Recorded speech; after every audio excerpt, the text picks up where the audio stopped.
Hello, my name is DC. I'll be giving the match analysis for Nassr versus Ettifaq. I hope I pronounced that correctly, and don't get surprised if I don't pronounce them as Ettifaq because I think I might just, get the name wrong. So just refer to them as opposition. This was a quite interesting game. Very, very good scoring match and a lot of controversial moments. Alright, let's get into this. You don't want to hear me yap for the whole session. Alright, so Mane puts in a ball, but now it's not that Mane puts in a ball, it's how he does it. There is no pressure at all on Mane. And if you notice this is very near to the 18-yard box, so which means that at that point you have to put pressure because a cross in the box is very dangerous. It can be very dangerous considering you have Al Nassr, a team with very, very good players that can head the ball or just cause confusion that may lead to a ball, on goal, stuff like that. So now I don't really get how this header goes in. To be honest, I've seen alright, so as you see there, there's the cross. Oh, I don't know, it looks like it's deflected in and at the same time it looks like it's intentionally headed in.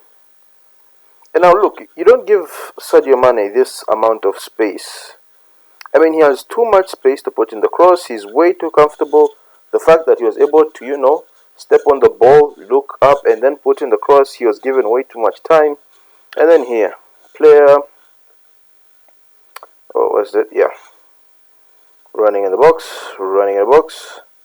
They're running forward, but if you look at it here, they seem to be somewhat okay because yes, he's running, but he can see that he's running.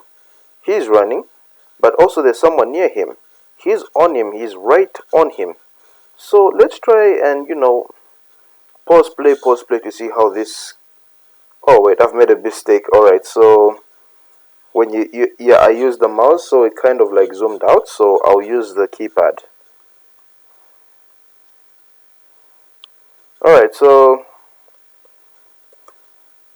yeah, I think it does get deflected over the other player's head.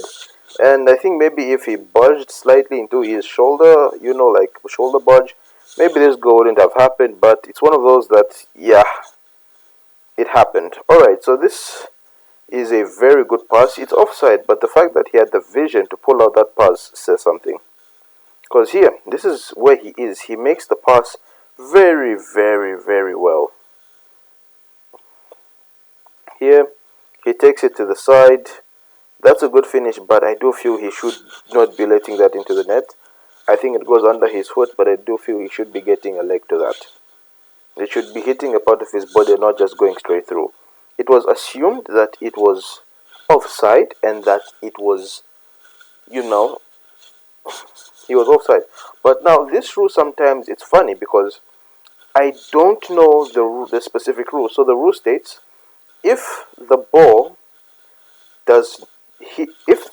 hits the opposition player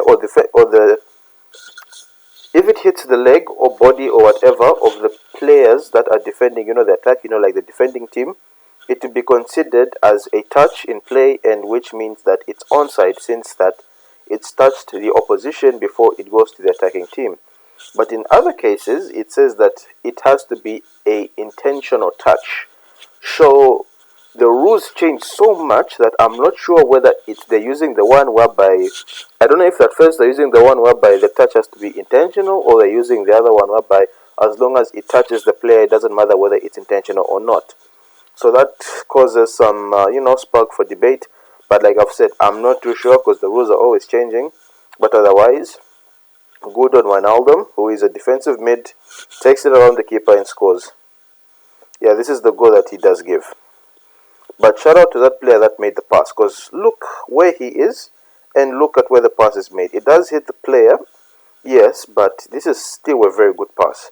And if you look at this, you know what, let me also draw my lines. VAR has their lines, let me draw mine too. Alright, so I don't know. I think let's just try and use his leg. Alright, so we use his leg. This is a very straight line. Yeah, a very straight line. And then we'll draw another one going all the way here. Don't you just love technology? And then now we draw another line here. Yeah, so he is offside. He is offside. Look at that. They have VAR in all the leagues. You know how much that they even have a van. I don't know, like in the Premier League, the VAR booth is always in a different. I mean, it's always in a different city. It's usually not inside the stadium. But me, with free technology, is able to give you a conclusive offside. Because he is definitely offside. It's a slight offside, and the camera is tilted, which does, make you consider. But this is a very straight line. This is a very straight. The line might be thick, but it's a very straight line. So yeah, it's funny. But who knows what rule they're using? Intentional touch or just a touch? Who knows? But still, let's credit Wijnaldum. He didn't waste the chance. This is why it's always encouraged. Even if you're caught offside nowadays, just score, because you might be onside.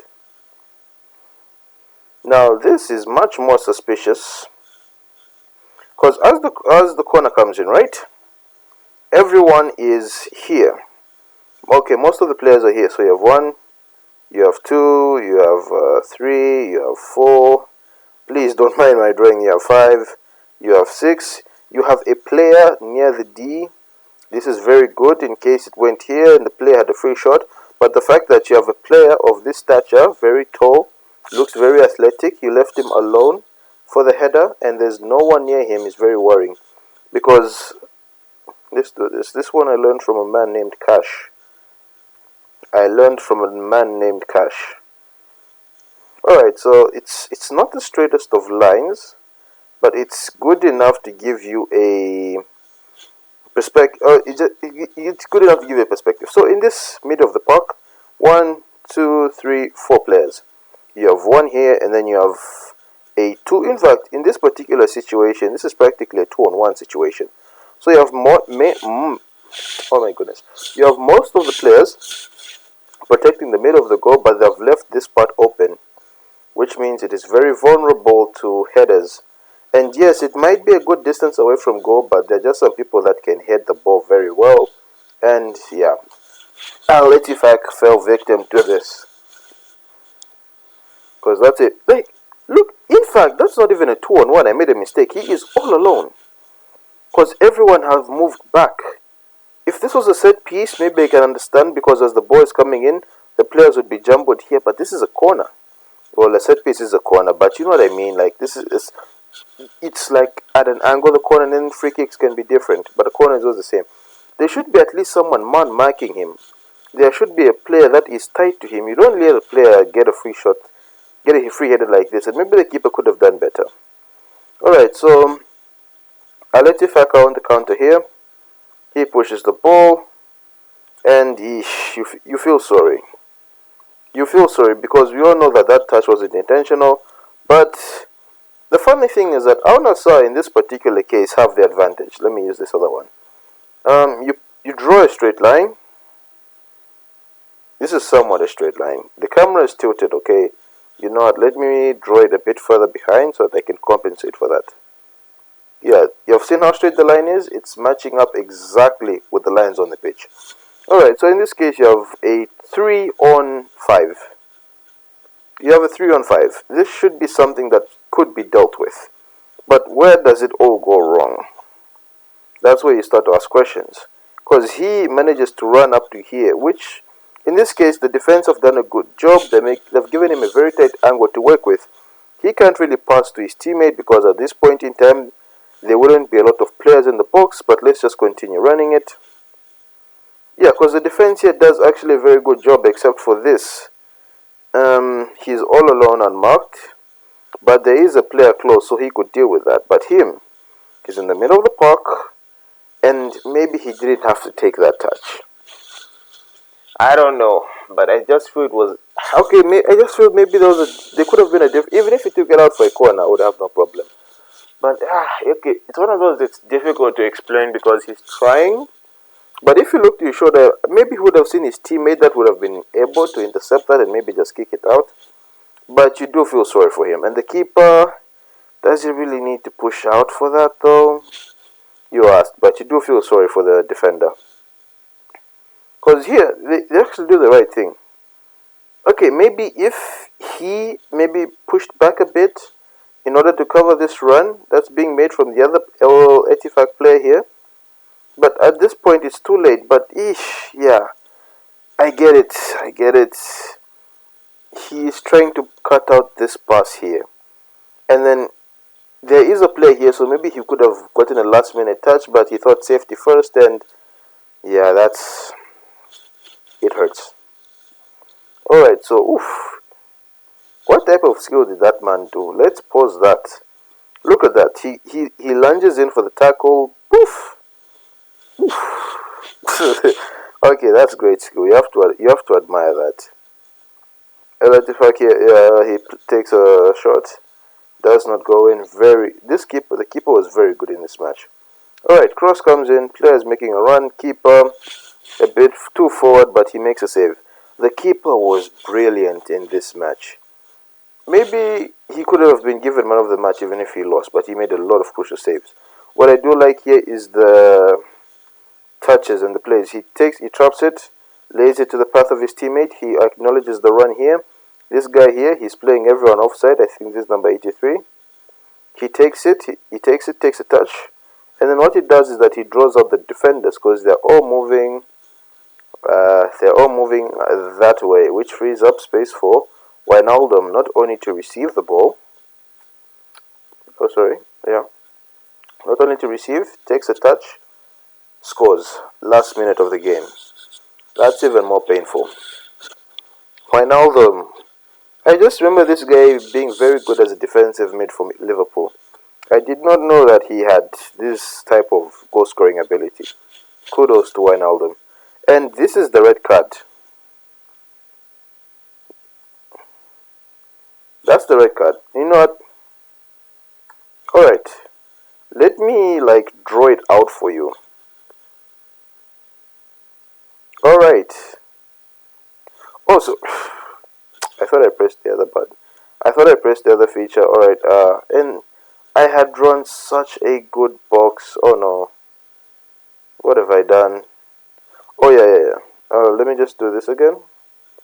Alright, so yes, this is where everything takes place.